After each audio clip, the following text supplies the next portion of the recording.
तो यार जब भी गोडजिला के सबसे बड़े दुश्मनों की बात आती है तो सबकी जुबान पे गिडोरा एंड म्यूटो का नाम सबसे पहले आता है, क्योंकि ये दोनों टाइटन्स ऐसे टाइटन्स हैं जो कि गोडजिला के लिए तो खतरा है ही है, पर साथ ही में ये नेचर के लिए भी बड़ा खतरा है। पर अब यार क्या सच में तुम्हें ऐसा लगता है कि गिडोरा, म्यूटो या कोई भी और टाइटन गोडजिला का सबसे बड़ा दुश्मन है? तो तुम यार बिल्कुल गलत हो, क्योंकि गोडजिला का सबसे बड़ा दुश्मन कोई और नहीं बल्कि इंसान है। अब हाँ यार तुमने बिल्कुल सही सुना, क्योंकि इंसान भी उन दो रास्तों को फॉलो करते हैं जिनको गिडोरा एंड म्यूटो जैसे टाइटन्स कर रहे थे, यानी नेचर को खराब करना और गोडजिला के लिए खतरा बनना। लाइक नेचर को खराब तो वो कई हजार सालों से ही कर रहे हैं, और रही बात गोडजिला के लिए खतरा बनने की, तो मेका गोडजिला जो कि इंसानों का ही बनाया हुआ एक ऐसा टाइटन था जिसने की लिटरली गोडजिला को अपने अगेंस्ट कुछ भी नहीं करने दिया, और वो फाइट एक ऐसी फाइट थी जिसमें गोडजिला ऑलमोस्ट मरते मरते बचा। अब कुछ लोग यहाँ पे ये बोलेंगे कि गोडजिला उस टाइम फुल चार्ज नहीं था और वो कोंग के साथ लड़के भी थक चुका था, तो अब ये बात भी सही है, पर गौर करने वाली बात यहाँ पे ये है कि मेका गोडजिला भी उस टाइम पूरा नहीं हुआ था। लाइक जिस तरह से वोल्टर सिमंस उसे कंट्रोल करना चाहता था वैसा कुछ नहीं हुआ, और उसका सिक्योरिटी सिस्टम वीक होने के कारण गिडोरा की कॉन्शियसनेस उस पे हावी हो गई। अब ऐसे में हुआ ये कि जिस बंदे को मेका गोडजिला की पूरी नॉलेज थी, यानी डॉक्टर सेरिजावा का बेटा, उससे मेका गोडजिला कंट्रोल करने का मौका ही नहीं मिला, and that's why Mechagodzilla के सारे फीचर्स का गोडजिला के अगेंस्ट यूज ही नहीं हुआ। तो अब यहाँ पे मोस्ट वर्ड्स में गोडजिला पे अब तक टोटल 2 बार इंसानों ने अटैक्स किए हैं। पहला ऑक्सीजन डिस्ट्रॉयर से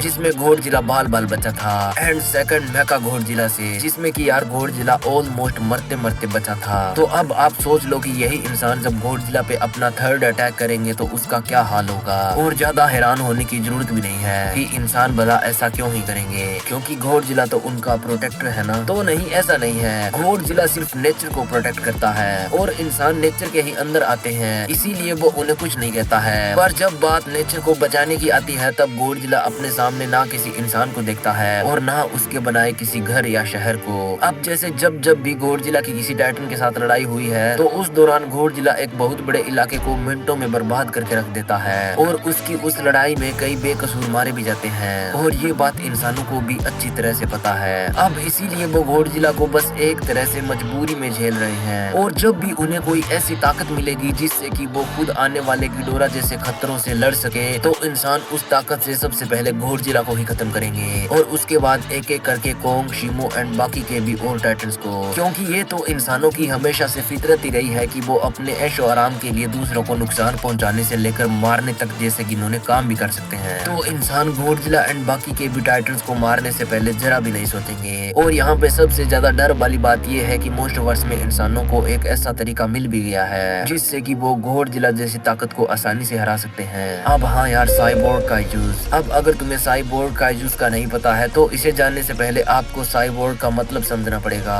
तो यार साइबोर्ग एक ऐसा बीइंग है जो कि नेचर एंड ह्यूमंस दोनों की पैदाइश होती है। सिंपल वर्ड्स में अगर किसी इंसान या जानवर में उसे और ज्यादा पावरफुल एंड स्मार्ट बनाने के लिए जब किन्हीं रोबोटिक थिंग्स का यूज किया जाता है, लाइक अगर किसी की टांग कमजोर है तो उसे रोबोटिक टांग दी जाती है, तो उस सिचुएशन में वो इंसान या जानवर एक साइबोर्ग बन जाता है। एंड यार अब यही काम मोस्ट वर्स में मोनार्क कर रही है, मतलब वो कुछ मरे हुए टाइटन्स को फिर से जिंदा कर रही है, और इस बार वो उन्हें एक साइबोर्ग बना के और भी ज्यादा पावरफुल बनाने वाली है। अब बेसिकली मोनार्क कर ये रही है कि जब भी गोडजिला की किसी टाइटन के साथ लड़ाई होती है तो उस लड़ाई के बाद वो वहाँ पे पहुंच जाती है, और जो भी टाइटन मर जाता है उसके बॉडी पार्ट्स को वो अपने साथ ले जाती है। अब ऐसा वो अपने साइबोर्ग प्रोजेक्ट के अंडर ही कर रही है। अब एग्जैक्टली मोनार्क करने क्या वाला है और उसका हुक्म का इक्का आखिर कौन होगा? तो यार मे बी मोनार्क ऐसा 2 लेवल्स के अंडर करेगी, लेवल 1 एंड 2, जिसमें से लेवल 2 वाला साइबोर्ग टाइटन उसका सबसे पावरफुल हुक्म का इक्का होगा। तो अब अगर बात करें लेवल 1 की, तो लेवल 1 टाइटन्स में मोनार्क उन टाइटन्स को रखेगी जिनके ब्रेन्स को गोडजिला ने खत्म कर दिया है, अब जैसे म्यूटो एंड सिला।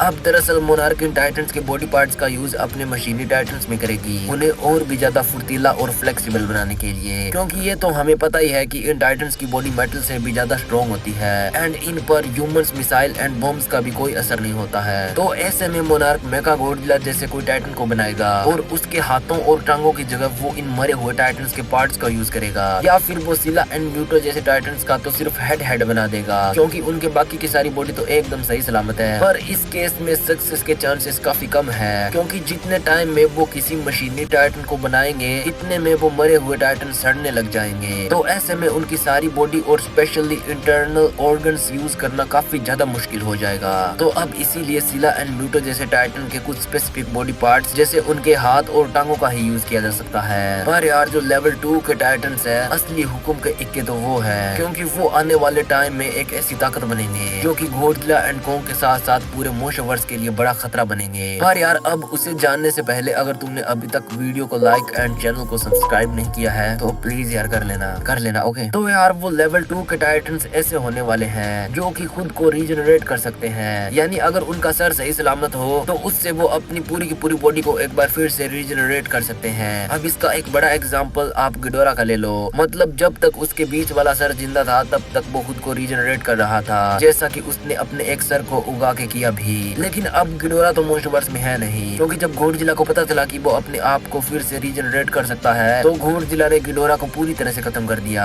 लेकिन यार एक टाइटन अभी भी ऐसा है जिसे गोdzilla ने मार तो दिया, लेकिन उसे पता नहीं है कि वो टाइटन भी अपने आप को गिडोरा की तरह रीजनरेट कर सकता है। अब हाँ यार वो टाइटन कोई और नहीं बल्कि टियामात है। अब टियामात की रीजनरेशन एबिलिटी गिडोरा की तरह काम नहीं करती है, मतलब वो गिडोरा जितनी तेजी से तो खुद को हील नहीं कर सकती है, लेकिन जब तक उसका हेड सही सलामत है तब तक उसकी पूरी बॉडी एकदम सही कंडीशन में पड़ी रहेगी। लाइक ऐसे में अगर कोई उसे एक साइबोर्ग टाइटन में बदलना चाहे तो वो आसानी से ऐसा कर सकता है, क्योंकि म्यूटो एंड सिला वाले केस में ऐसा पॉसिबल इसलिए नहीं था क्योंकि उनकी बॉडी सड़ने लग गई थी। लेकिन टियामात के अंदर कोई ऐसी खास चीज है जिससे उसकी बॉडी बिल्कुल भी सड़ती या गलती नहीं है। अब नहीं अगर आपको लगता है कि ये बातें मैं खुद बना के कह रहा हूँ तो ऐसा नहीं है, बल्कि यार मोशोवर्स ने खुद इस चीज को हाल ही में टियामात पे आई ग्राफिक नोवेल में कंफर्म किया था, जिसमें एज ऑलवेज मोनार्क साइंटिस्ट जब टियामात मर जाती है तो उसके बॉडी पार्ट्स को लेने के लिए वहाँ पे चले जाते हैं। अब हाँ ये बात तब की है जब गोdzilla एक्स कोंग में गोdzilla ने टियामात को मारा था, तो इसके बाद मोनार्क साइंटिस्ट उसी जगह पे पहुंच जाते हैं जहाँ पे गोdzilla ने टियामात को मार दिया था।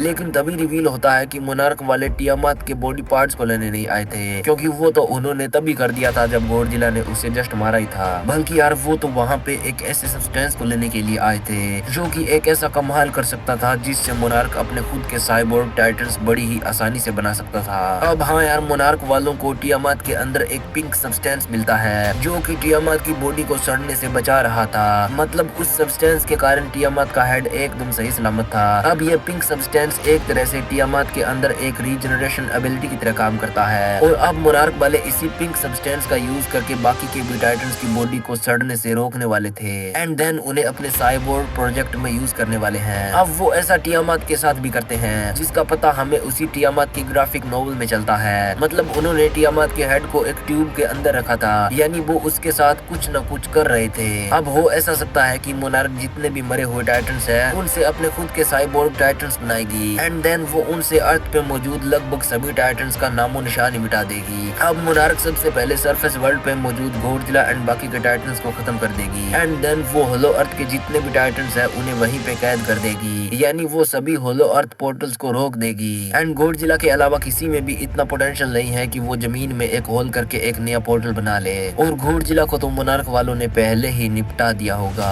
कम से कम उनको तो ऐसा ही लगता है। और अब फाइनली एक बार फिर से इंसान इस धरती के सबसे पावरफुल जीव बन जाएंगे, लेकिन आखिर कितने टाइम तक, क्योंकि जो गलती उन्होंने साल 2019 में की थी वो अब अपना हिसाब लेने के लिए वापस आ रही है। Now yes the OG destroyer, and वो एक ऐसा खतरा होगा जिसके बारे में किसी ने भी कभी इमेजिन भी नहीं किया था और ना उसके बारे में किसी को उतनी नॉलेज होगी। अब इसीलिए किसी को उसकी कमजोरी भी पता नहीं होगी एंड दैट्स व्हाई वो मोनार्क के उन साइबोर्ग टाइटन्स को आसानी से निपटा देगा और इंसानों को दिखा देगा कि यहाँ का असली किंग कौन है। अब ऐसे में इंसान खुद के ही पैर पे कुल्हाड़ी मारने वाला काम कर लेंगे, क्योंकि कोंग जैसे टाइटन्स को उन्होंने पहले ही होलो अर्थ में कैद कर दिया है एंड गोdzilla का पत्ता उन्होंने बहुत पहले ही कट कर दिया। अगेन कम से कम इंसानों को तो ऐसा ही लगता है। अब यार टियामात की ग्राफिक नोवेल में जो मोनार्क टियामात के साथ कर रहा था उसे देखते हुए अगर गोdzilla एक्स कोंग में ये स्टोरी दिखाई जाती है जो मैंने आपको अभी अभी सुनाई तो इसमें कोई दो राय नहीं होगी। एंड यहाँ पे कैसे किंग ऑफ द मोस्टर गोdzilla फिर से नेचर को बचा कर इंसानों को बताएगा कि उसके बिना उनकी कोई औकात नहीं है। बाकी यार क्या तुमने कभी सोचा कि क्या होता अगर गोdzilla असली दुनिया में होता,